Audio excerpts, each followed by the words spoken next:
바랍니다. 사도 바울의 로마서 말씀입니다. 형제 여러분, 그리스도 예수님과 하나님의 세례를 받은 우리가 모든 부분의 죽음과 하나님의 세례를 받았다는 사실을 여러분은 모릅니까? 과연 우리는 그분의 죽음과 하나님의 세례를 통하여 그분과 함께 미쳤습니다.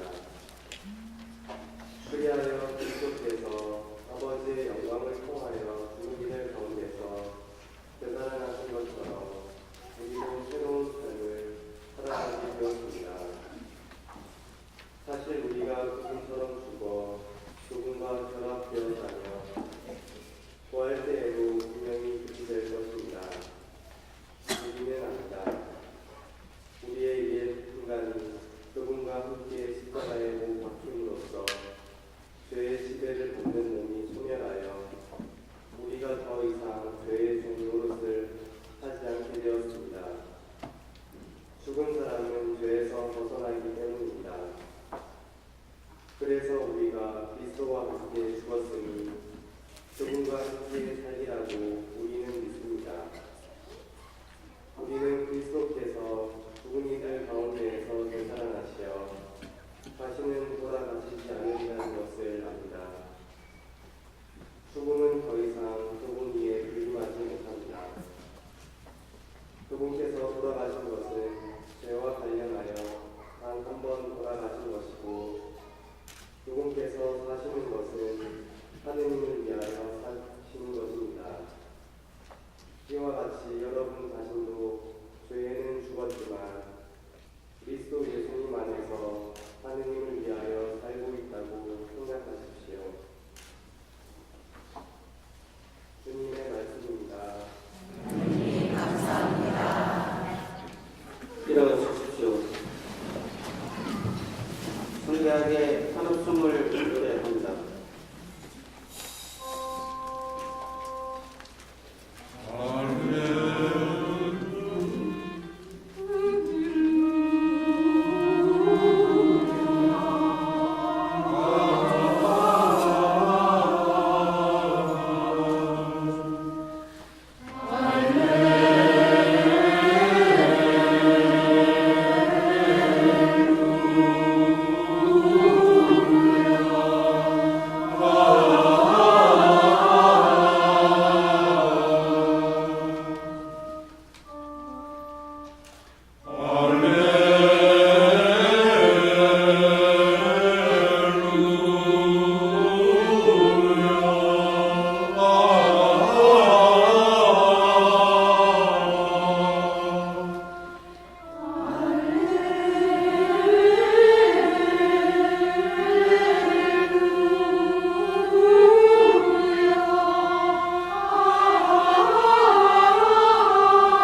40일이 지나자 마리아 막달레나와 야고보의 어머니 마리아와 살로메는 무덤에 가서 예수님께 환호하려고 향유를 줬다.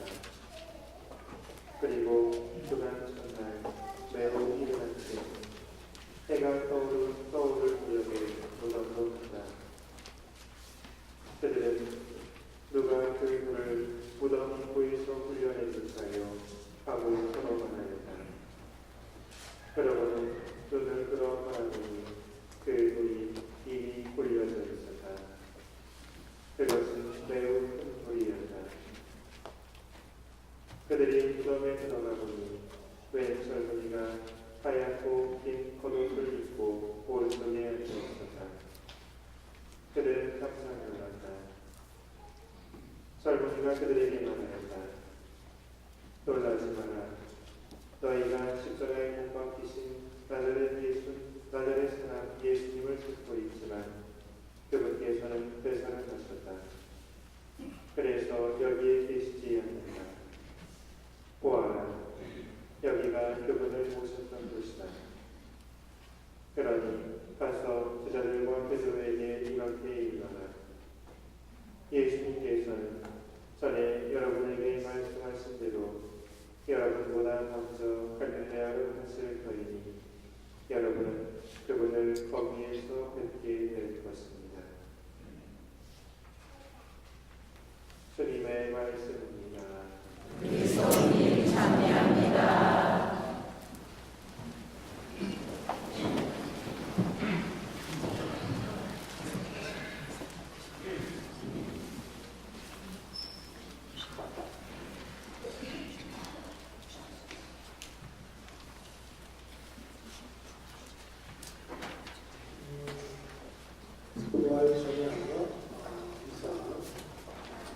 토요일사 이렇게 복음하고 있습니다. 또 전례에 함께하면서 땅에서부터 하면서 또 오늘의 기도, 중화대 성가, 독서하신 분들 독서되어 또 시작된 보현성가 이렇게 들으면서 이제 저는 이 생각하면서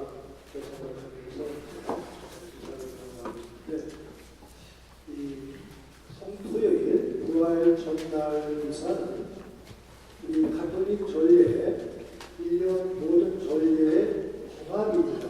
종합. 일종의 종합 미사 이렇게 얘기할 수 있겠죠. 그리고 오늘 전례는 크게 네 부분으로 나눠져 있습니다. 이미 두 부분이 지나갔어요. 그리고 기차 타고 어딜 갈때 경유 지령을 좀 알면 조금 의미가 있거든요. 첫 번째가 불축성을 했습니다. 불축성을 하고 부활초 축성을 해서 이렇게 가운데 숫자가 위에 그리스자로 알파, 영어로 A가 되고 그 다음에 밑에 오메가는 뭐 스위스의 만든 유명한 시에 오메가가 있잖아요. 오메가, 알파의 오메가. 예수님이 만물의 시작이며 완성, 마침이다. 묵시록에 나오는 그 말씀을 따서 이제 있고 2015, 2015년 그래서 예수님이 이 시대 세기의 주님이시다. 하늘 상징하고 가운데 이렇게 십자가에 향 5개가 있습니다. 예수님의 5 상처를 상징하는 그러한 내용들. 그래서 이 불과 이 부활초가 첫 번째 큰 상징이 되겠죠. 그래서 이제 부활초 앞에서 부제가 이제 노래나는데 오늘 우리 신학생은 너무 점잖아가지고 밑에 이렇게 깔아가지고 부활 찬송을 했는데 그보다 좀 더 높게 하면 상당히 이제 그 감명적인 내용인데 신학교나 수녀원에서는 전체를 가니까 이제 그대로 그래서 오늘 주인공은 이 부활초 노래한 그 신학생이 주인공이에요. 불판하고 계시는 이제 뭐 3년 뒤에 사제가 될 예정인데, 그래서 우리는 다 그냥 보조자고 부활주 노래한 사람이 주인공입니다. 솔로. 성가대도 오늘 다 보조예요. 성가대도 잘하시고 있는데, 알레루야, 우리 직장에 알레루야, 또, 잘하셨습니다. 그게 이제 첫 번째 일부의 내용인데, 거기서 주제어는 불이에요. 불 또는 빛. 불과 빛. 우리가 원시 시대 때 역사 때 배우지 않습니까? 우리 선생님도 많이 있는데, 인류의 그 시작, 우주 만물의 생성 과정이 도대체 뭐냐?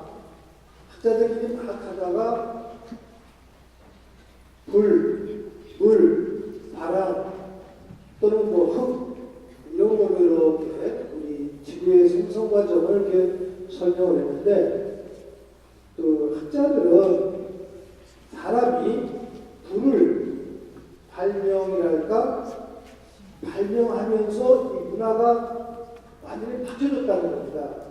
원시 시대 때는 다 생식을 했다고 해요. 그때 이제 나무끼리 부딪히면서 또 돌에 또 부싯돌처럼 불을 일으면서 사람이 불을 만들고, 불을 가지고 이제 추위도 이기고 음식도 익혀 먹고 하는 뭐 이런 내용들 속에서 문화가 한 단계 크게 변화가 있었다고 얘기하는데, 그런 내용들을 근거로 성서학자들은 성서를 맨 처음에 쓰신 분, 하느님을 맨 처음에 체험한 분, 우리 누군지 모르죠.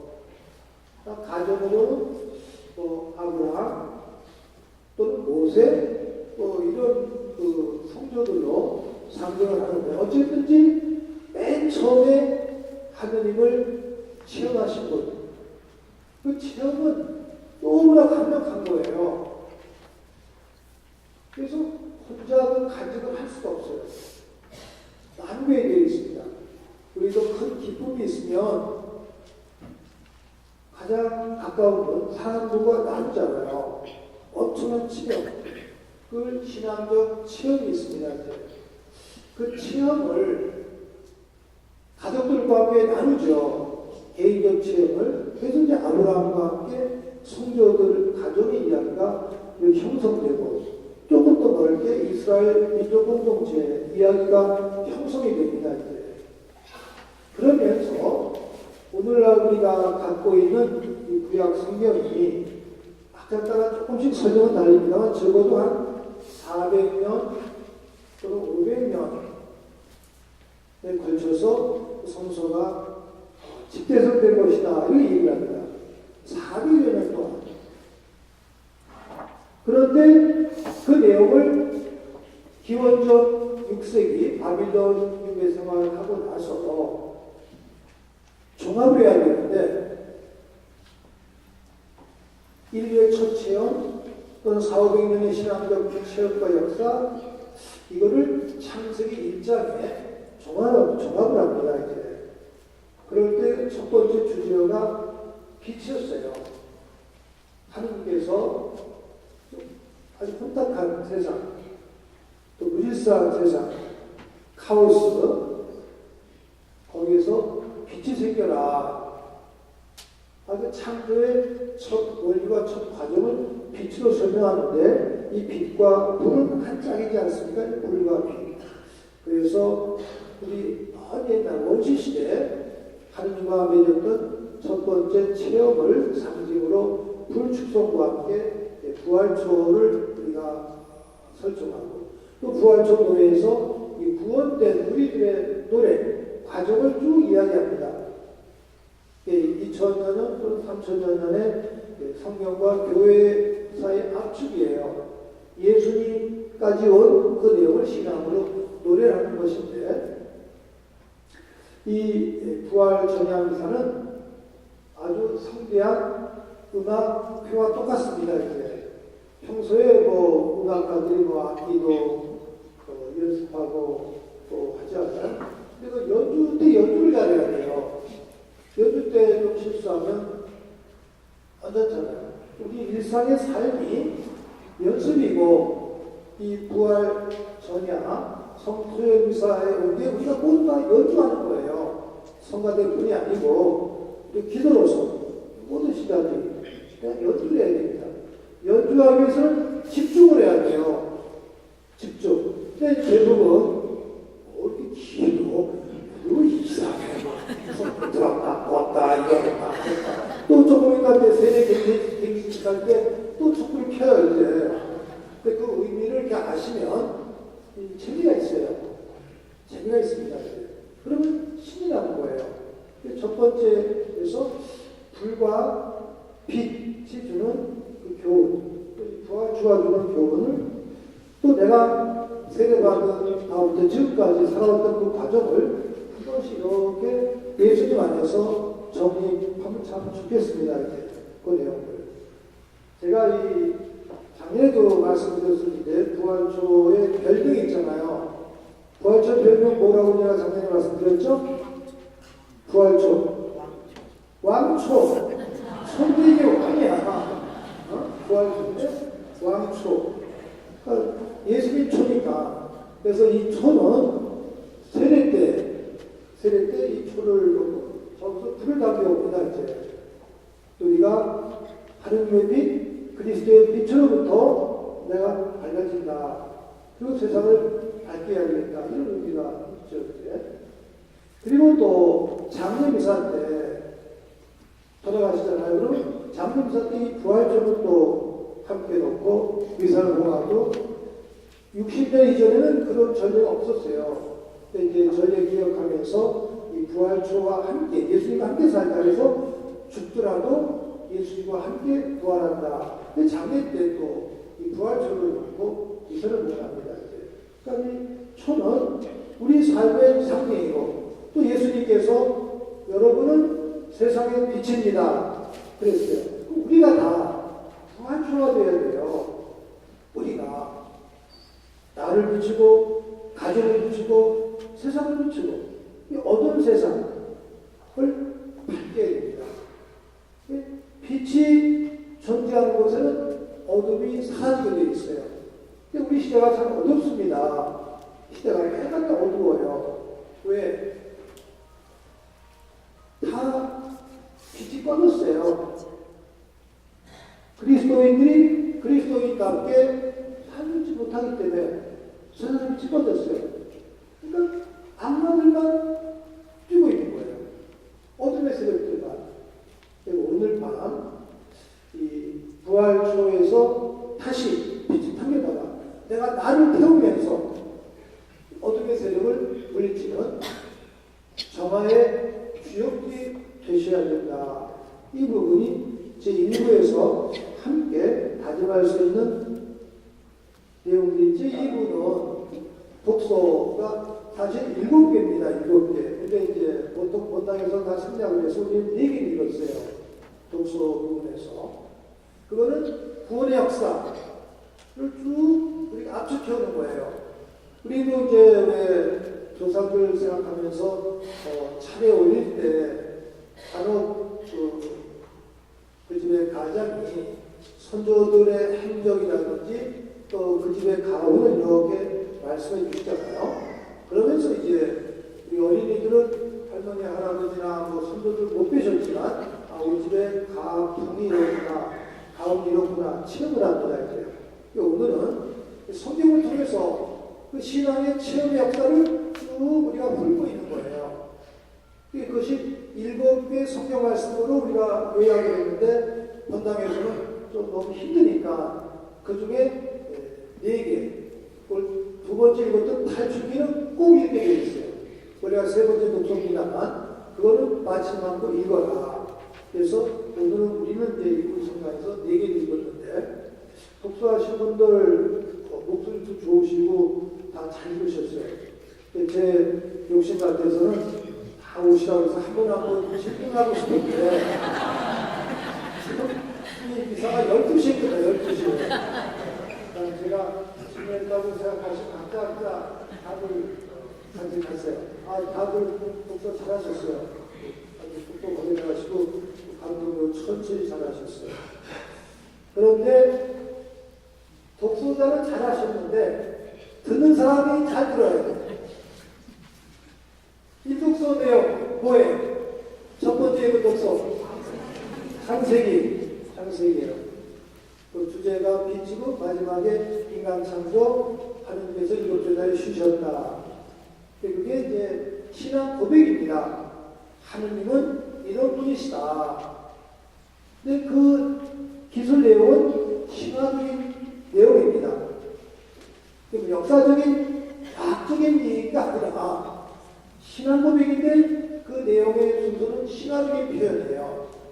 그래서 제가 우리 창세기 공부하신 분들과 함께 말씀드렸는데 그런 내용들 첫 번째, 두 번째 독서가 탈출기, 에집트의 노예 생활에서 해방되어서 갈대 바다를 맨발로 걸어간 기적의 이야기.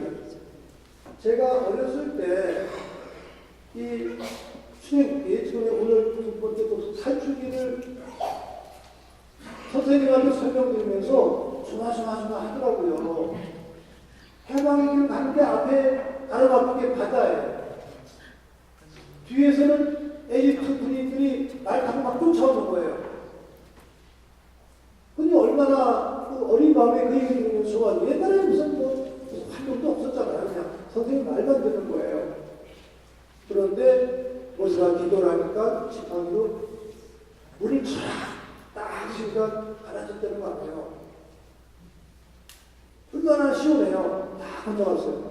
근데 또 말 타고 에집트 군인들이 또 거기를 그냥 바다 가운데를 쫓아오는 거예요. 이것도 걱정이야. 다 거는 다음에 또 지팡이를 또 쳐라. 그래서 에집트 군인은 완전히 물속에 죽었다는 거예요. 이거를 이스라엘 사람들은 두고두고 노래하는 거예요. 우리는 바다를 마른 발로 건넜고 에집트 군인들은 바다에 처음 나오셨네. 너무 신나서 아까 응답성 할 때, 화답성 할 때는 북을 쳤잖아요. 빵빵 신나서. 괜히 신이 아니에요.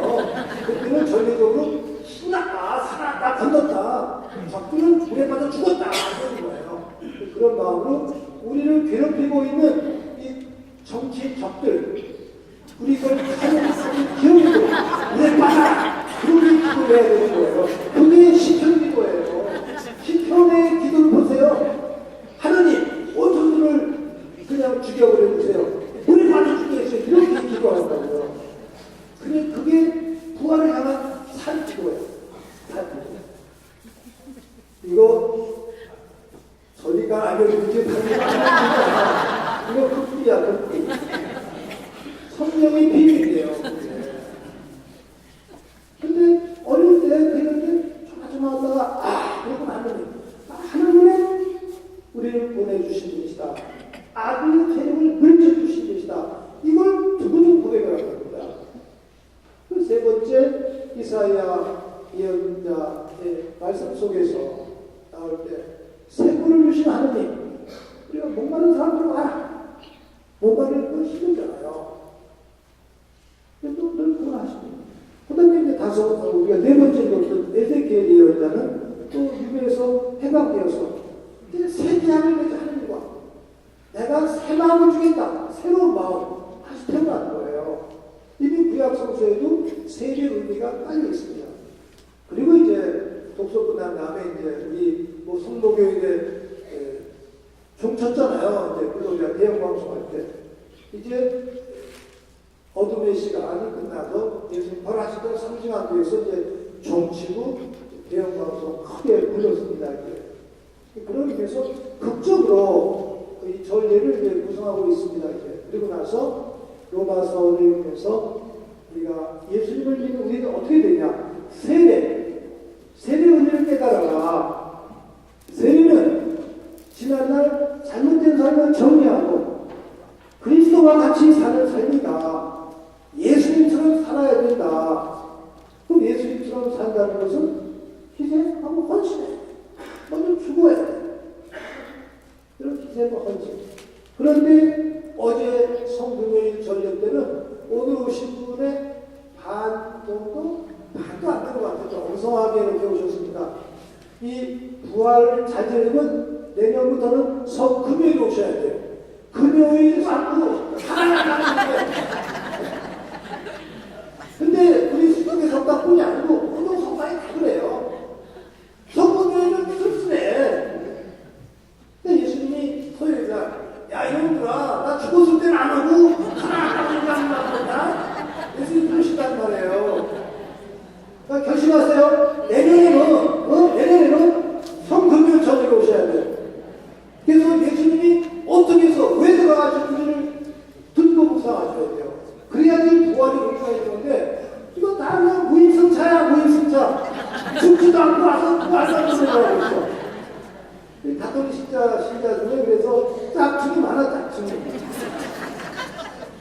그 부분을 이렇게 좀 하시면서 내년에는 정말 우리 수국의 성당뿐이 아니라 우리 가톨릭 신자들이 금요일 전에 예수 돌아가신 십자가 전례.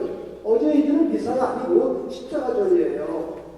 그런 걸 했으면 참 좋겠다. 물론 이제 금요일이니까 또 직장 다니시고 여러 토요일하고 좀 다르서 좀 어렵지만 그래도 좀 이렇게 한번 생각하시면 좋겠다 하는 말씀을 드리고 싶고 오늘 말씀은 14장 16장인가요? 그 안에 관한 말씀은 제일 짧아요. 그리고 제일 먼저 쓰여진 성경입니다. 그래서 말씀은 영어로 표현하면 좀 성경이 완전 드라이해. 감동은 없어 그냥 사실 툭툭 했기 때문에. 그런데 이제 마태오는 조금 느낌을 더 붙이고 요한도 해석을 더 붙였기 때문에 루카도 그렇고 조금 더 감동적인데 마르코는 아주 차게 사실만 탁탁탁탁 이렇게 보고 나옵니다. 근데 학문적으로는 마르코 부분이 더 가치가 있다고 해요. 그래서 더 객관적이다 그런 내용인데 또 두 번째 이야기가 있습니다. 비무덤 사건이에요. 첫 번째가 비무덤 사건. 예수님 부활을 본 사람은 아무도 없어요. 예수님 부활하실 때 이런 사람은 없어. 그냥 마리아 막달레나와 경건한 여인들은 예수님이 금요일날 저녁에 돌아가셔서 토요일날 안식일이니까 급하게 돌무덤에 갖다 놓으신 거예요. 그러니까 피 묻고 상처 난 거 또 흙묻고 이런 거 다 닦아주지 못했어요. 그냥 둘둘 말아가지고 그냥 십자가에서 내려가지고 금요일 저녁에 해지면 안 되기 때문에 얼른 장례를 치는 거예요.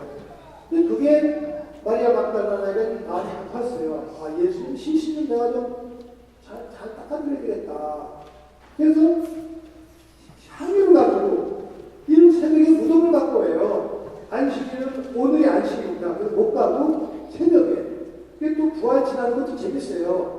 개신교는 내일 아침에 부활 예배를 하는 거예요. 새벽에. 우리는 새벽에 자. 전날 그냥 빨리빨리 해. 근데 어제 돌아가시는데 오늘 저는 부활하시는 거 없잖아. 그냥. 가톨릭은 아주 속전선대로야. 가자 그냥. 단중이니까. 왜냐하면 유다인의 날은 해가 떨어지면 그 다음 날이에요.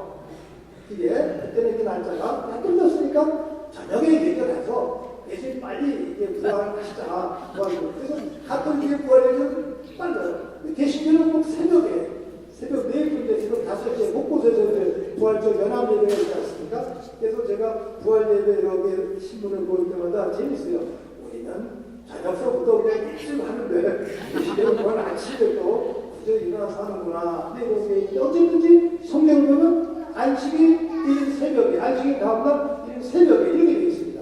그러니까 내일 아침이 오히려 더 성서에 가까운 거예요. 그러니까 개신교 분들이 훨씬 더 성서적으로 살아.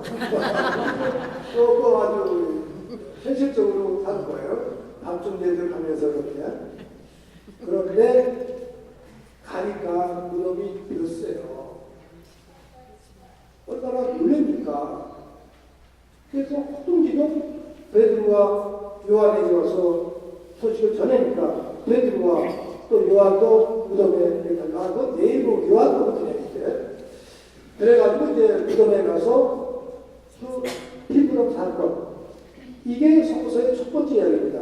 그 그런데 그 뒤에 가서 예수 발현 이야기가 나와요. 발현 사건. 그래서 빈무덤 사건과 발현 사건이 조화되면서 이제 부활 신앙 고백이 이렇게 형성이 된다. 근데 처음에는 그 여인들도 사도들도 부활을 이해하지 못했어요. 무덤이 비었기 때문에. 영성의 신학자들은 그럼 빈 무덤이라는 게 도대체 뭐냐? 무덤이 비었다. 근데 오늘날 이 성당도 이제 바티칸 이제 명성 성당도 다 성당에 뭐가 많잖아요. 이거 다 비워야 된다. 그래야지 그리스도께서 부활하시는 거다. 근데 너무 많아. 뭐가 우리들 마음에도 뭐가 많아. 마음을 비워야 된다는 거. 또 빌립보서 2장 10절 지난주에 저희도 들었습니다. 하느님과 같으셨지만 당신이 낮추셔서 사람이 되시고 싶은 법하게 돌아가셨기 때문에 그 예수님이 가장 위대하신 우리들의 주님이 되셨다. 이렇게 시간 고백을 하고 있거든요. 그래서 이 빈무덤은 불교에서 말하는 공과 똑같아요. 공. 또 왜 마음이 가난한 사람 행복하다. 마태복음 5장 1장에 그런 게 나오잖아요. 마음이 가난한 사람 행복하다. 이 마음이 가난하다는 게 도대체 뭐냐? 그거를 한자로 어떻게 돼 있을까? 이제 무슨 청심이라는 말도 있고 그런데 대만의 성경을 허심, 우리 왜 친구끼리 할 때 허심탄회하게 얘기하잖아요. 허심, 마음을 비운다는 거예요. 그래야지 대화가 가능하다는 의미에서 그래야지 하느님이 우리들을 내려오신다는 거예요. 욕심도 비우고 탐욕도 비우고 나의 인간적인 모든 욕망도 비울 때 바로 그 자리에 예수님이 보라신 거다. 근데 우리가 너무 많은 것을 가지고 있고 탐욕에 산적돼 있다는 거예요. 지금 프란치스코 교황님이 하시는 그 사목이 이 빈무덤의 교훈이에요. 교회가 너무 많이 가졌다. 나가라 세상으로. 가난한 자들에게 나가라. 사제들 나가서 때 묻어도 상처받은 사람과 함께 뼈안고 지내라. 뼈다가는 그렇게 안 했거든요. 이게 이제 교황님의 당시 체험에서 나온 이야기입니다. 상당히 감동적이죠. 그런데 그 이렇게 보도되지만 우리 사제들도 실천하기는 힘이 되니까 오늘 말씀 훌륭하죠. 나한테 왜 이러는 거예요. 성경과 우리의 관계도 똑같겠죠. 그런데 사제뿐 아니라 우리 모두 신자들도 같은 겁니다. 이제. 신자들이 부활하시는 것은 뭐냐? 세례 받으실 때 약속하신 게 있잖아요. 또 세례 받으셨을 때 감동이 있었어요. 그거를 내일 되찾으셔야 돼요. 되찾으셔야 돼요. 근데 지나다 보면 타성이 생겨요. 그래서 되기라는 것은 그 타성을 닦아내고 항상 세례 받았을 때 그 감동, 그 감사한 마음, 그 열정, 그 결심을 가지고 늘 새롭게 살아야 된다. 그것이 부활이다. 늘 그리스도인 정속에 새롭게 살아가는 삶이 부활이라는 것이죠. 그래서 톨스토이도 부활이라는 소설을 쓰면서 많은 세상 이야기를 하면서 마지막에 깨닫는 것. 마태복음 6장 33절. 여러분은 무엇보다도 먼저 하나님의 나라와 정의를 구하십시오. 그러면 모든 것이 다 해결됩니다. 하나님의 나라와 정의를 구하라. 그런데 사람들은 먼저 구해야 하나님의 나라와 정의를 구하지 않고 더 주시다는 것만 참으라고 약간 그러니까 전쟁 싸운다는 거예요. 그건 덤이다. 덤. 우리 덤을 가지고 나의 텐데 먼저 구해야 하나님의 나라와 정의를 구해야 된다는 거. 이게 부활의 핵심입니다. 여기 톨스토이가 말한 부활의 핵심입니다. 그런데 이제 보면은 내일 아침 저도 이제 방화문에 또 행사들에 가야 되는데 참 많이 아프잖아요. 이런 이제 지금 무슨 세월호 천상침사 그 시행령이 나오기 전에요. 한 달 전에 젊은이들이 이 세월호를 국제적으로 알려주고 한국 정부가 이걸 감추지 못하게 하기 위해서 예술적으로 세월호 배를 만드는 거예요. 4,160명이 4.16이니까. 근데 뭐 기네스북에 오르려면 3,777명을 넘어서야 된대요. 얼마 전에 뭐지 파키스탄에서 3,770명이 무슨 행사를 했대요. 그게 기네스북에 그보다 숫자가 많아야 된다. 그러니까 4,160명이면 충분히 많으니까 4,160명을 모집을 해서 시청 앞에서 퍼포먼스를 하면서 그걸로 세월호 배를 만든대요. 4월 17일에. 그런 거 행사한다는 기자회견을 4시에 하고 또 이제 아침에 안산에부터 떠난 그 엄마들과 부모들과 가족들이 또 여의도 국회를 거쳐서 시내를 거쳐서 5시에 광화문에 도착을 하게 되는 거예요.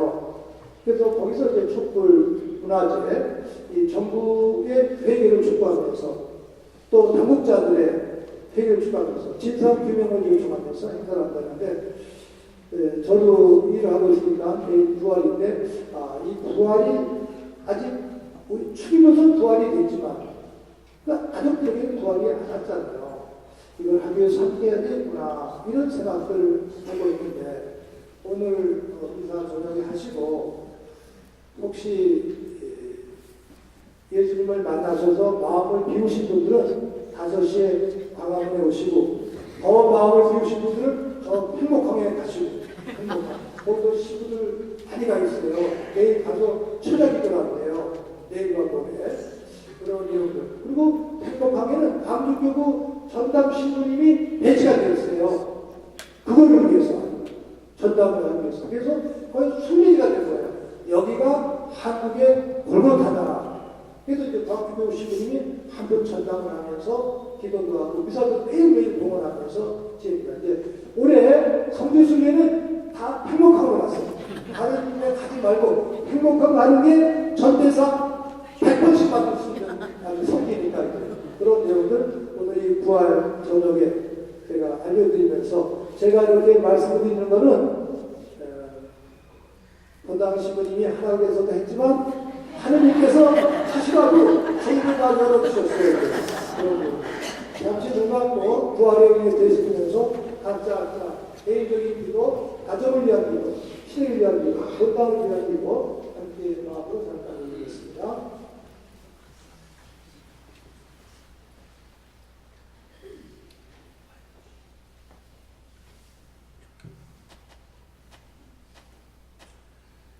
예수님의 부활을 기리는 이 토요일, 성토요일 저녁 저희들은 이 가톨릭 기도의 종합을 확인합니다. 종합 미사, 종합 예술, 종합적인 기도 모임입니다. 마음으로서 생각하면서 천지 창조 때부터 오늘의 일일까지의 아름다운 구원의 역사 그리고 내가 어느 시점에 서 있는지 생각하면서 예수님과 같이 나를 태우는 희생의 주여 또 세상을 밝히는 등불이 되겠습니다. 우리 어린이들과 학생들과 신자 모두 내적으로 기쁨 충만하게 해주시고 이 충만한 기쁨을 세상에 또 전하게 해주십시오.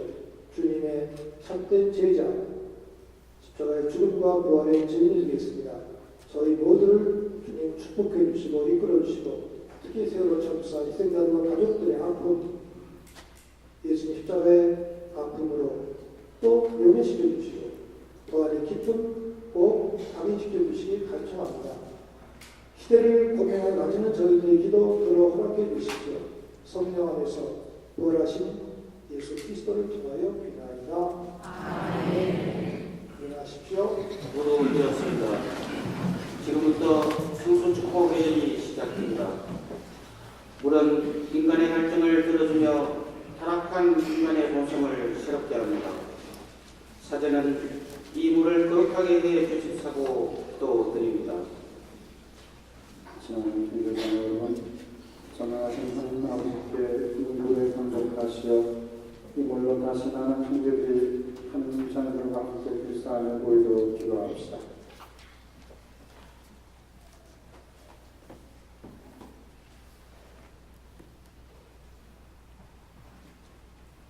형제자매 여러분, 우리가 받은 세례를 기념하여 그릴 물에 하나님께서 강복하여 주시기를 간절히 청합시다. 주님께서는 우리가 받은 성령께 충성을 다하도록 우리를 새롭게 하여 주실 것입니다. 주 하나님, 이 거룩한 밤을 지새우는 주님의 백성을 자비로 도와주시고 인간을 오묘히 창조하시고 또 오묘히 구원하시는 주님의 위대한 업적을 기억하는 저희를 위하여 이 물에 강복하소서.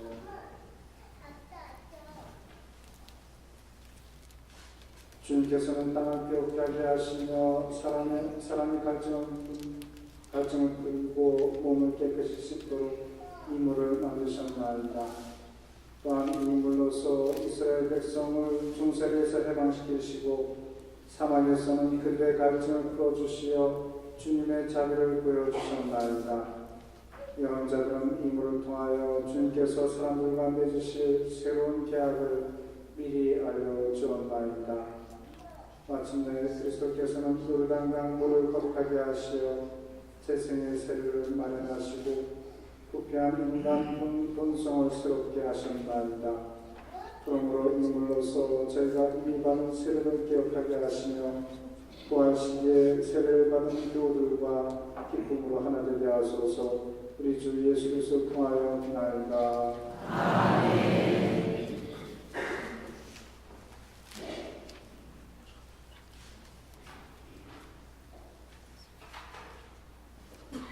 각자 초를 준비해 주십시오. 오늘 밤 우리는 세례 때 약속을 다시 새롭게 하게 됩니다. 우리는 세례 연중으로 새롭게 태어나고 주님 부활에 참여하게 되었습니다.